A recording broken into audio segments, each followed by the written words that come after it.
Hello, എല്ലാവർക്കും വിനീസ് കിച്ചണിലേക്ക് സ്വാഗതം. നമുക്കിന്ന് ക്യാബേജ് തോരൻ ഉണ്ടാക്കിയാലോ. അപ്പോൾ അതിന് വേണ്ടി ഞാൻ ഒരു ചെറിയ ക്യാബേജിൻ്റെ പകുതി എടുത്തിട്ടുണ്ട്. ഒരു ചെറിയ ബൗളിനകത്ത് കുറച്ച് തേങ്ങ ചിരുവിയത്, കുറച്ച് കറിവേപ്പില, ഒരു പച്ചമുളക്, നല്ല എരിവുള്ള പച്ചമുളക് ആയതുകൊണ്ടാണ് ഒരെണ്ണം എടുത്തത്, അല്ലെങ്കിൽ രണ്ടെണ്ണം എടുക്കണം. ഓക്കെ, ഇത് നല്ല എരിവുണ്ട് ഇപ്പോഴത്തെ പച്ചമുളകിന്. അപ്പോൾ ഇതുപോലെ അരിഞ്ഞ് ആ പച്ചമുളക് റൗണ്ടായിട്ട് അരിഞ്ഞ് കറിവേപ്പിലയും അതിൻ്റെ മുകളിലിട്ട്, ഇനി നമുക്ക് എടുത്തു വെച്ച തേങ്ങ ചിരുവിയതും കൂടെ ക്യാബേജ് അരിഞ്ഞതിൻ്റെ മുകളിലിട്ടിട്ട്, പിന്നെ ഒരു അര ടീസ്പൂൺ മഞ്ഞൾപ്പൊടി, ഒരു അര ടീസ്പൂൺ ഉപ്പ്, ഇതെല്ലാം കൂടെ ഇട്ടിട്ട് നന്നായിട്ട് കൈ വെച്ച് കുഴയ്ക്കണം. ഇതാണ് ഇതിൻ്റെ മെയിൻ ഒരു പോയിൻ്റാണ്. ഇതെല്ലാം കൂടെ കൈ വെച്ച് കുഴച്ച് മാറ്റി വയ്ക്കണം. ഇനി നമുക്കിത് തോരനുണ്ടാക്കാനുള്ള ചീനിച്ചട്ടി വയ്ക്കാം. അതിനകത്ത് ഒരു ടേബിൾ സ്പൂൺ വെളിച്ചെണ്ണ ഒഴിച്ചു. വെളിച്ചെണ്ണ ഒന്ന് ചൂടാകുമ്പം കടുകിട്ടു. ഒരു ടീസ്പൂൺ കടുകിട്ടു.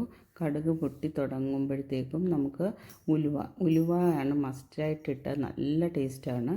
ഉലുവ തന്നെ ഇടണം ക്യാബേജ് തോരൻ, എന്നാലേ അതിൻ്റെ ഒരു ടേസ്റ്റ് കിട്ടത്തുള്ളൂ. ഉലുവ ഒന്ന് മൂത്ത് കഴിയുമ്പോഴത്തേക്കും നമ്മൾ കുഴച്ച് വെച്ച ക്യാബേജും എല്ലാം കൂടെ മിക്സ് ചെയ്ത് വെച്ചില്ലേ, അതും കൂടി ഇതിനകത്തോട്ട് ചേർക്കണം. എന്നിട്ട് നന്നായിട്ട് ഒരു തുള്ളി വെള്ളം പോലും ചേർക്കരുത്. ക്യാബേജ് നമ്മൾ കഴുകി വൃത്തിയാക്കിയിട്ടാണ് അരിഞ്ഞെടുത്തത്, അതുകൊണ്ട് ഒന്നും വെള്ളമേ ചേർക്കരുത്. ലോ ഫ്ലെയിമിൽ വെച്ചാണ് ഇത് ചെയ്യേണ്ടത്, എന്നാലേ നല്ല ടേസ്റ്റ് കിട്ടത്തുള്ളൂ. വെള്ളം ഒഴിച്ചു കഴിഞ്ഞാൽ അതിൻ്റെ ടേസ്റ്റ് മാറും. വെള്ളം ഒഴിക്കാതെ ചെറിയ തീയിലിത് വെന്ത് വരും. അപ്പോഴത്തേക്കുള്ള ആ ഒരു ടേസ്റ്റ് നല്ല ഇതാണ്.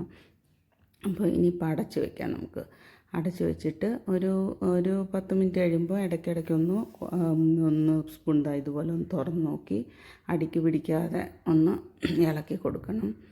ഇളക്കി കൊടുത്തിട്ട് ഇതിപ്പം കുറച്ചുകൂടെ വേവാനുണ്ട്, അപ്പോൾ ഒന്ന് ഇളക്കി കൊടുത്തിട്ട് പിന്നെ ഒന്ന് അടച്ച് വെച്ച് ഒരു 10 മിനിറ്റ്, എല്ലാം കൂടെ ഒരു 20 മിനിറ്റ് കൊണ്ട് നമുക്ക് ക്യാബേജ് തോരൻ റെഡിയായിട്ട് കിട്ടും. നല്ല അടിപൊളിയായിട്ടുള്ളൊരു തോരനാണ്. എല്ലാവരും ട്രൈ ചെയ്ത് നോക്കുമെന്ന് വിശ്വസിക്കുന്നു. ഇഷ്ടപ്പെട്ടെങ്കിൽ ലൈക്ക് ചെയ്ത് ഷെയർ ചെയ്ത് സബ്സ്ക്രൈബ് ചെയ്യണേ. ഞാനിടുന്ന വീഡിയോസ് കിട്ടണമെങ്കിൽ എൻ്റെ ചാനൽ എനേബിൾ ചെയ്യണേ, ബെല്ലൈക്കൺ എനേബിൾ ചെയ്യണേ. ചാനലല്ല, ബെല്ലൈക്കൺ എനേബിൾ ചെയ്യണേ. അപ്പം കമൻസ് എല്ലാം എന്തെങ്കിലും ഉണ്ടെങ്കിൽ അഭിപ്രായങ്ങൾ കമൻസിലൂടെ അറിയിക്കുക. പിന്നെ എല്ലാവരും സുഖമായിരിക്കുന്നു വിശ്വസിക്കുന്നു. അപ്പം താങ്ക് യു. എല്ലാവരും ട്രൈ ചെയ്ത് നോക്കണേ. ക്യാബേജ് ഇപ്പം തൈറോയ്ഡ് ഉള്ളവർക്ക് ക്യാബേജ് കഴിച്ചുകൂടാ എന്നൊക്കെ ഡോക്ടേഴ്സ് പറയുന്നുണ്ട്. എന്നാലും വല്ലപ്പോഴും ഇതുപോലെ തോരനുണ്ടാക്കി കഴിച്ചെന്ന് വെച്ച് ഒന്നും സംഭവിക്കത്തില്ല. നല്ല ടേസ്റ്റി ആയിട്ടുള്ള തോരനാണ്. എല്ലാവരും ട്രൈ ചെയ്ത് നോക്കണേ. ഇനി ഓണമൊക്കെ അല്ലേ വരുന്നത്. അപ്പം എല്ലാവരും ട്രൈ ചെയ്ത് നോക്കുമെന്ന് വിശ്വസിക്കുന്നു. അപ്പോൾ എല്ലാവർക്കും താങ്ക് യു.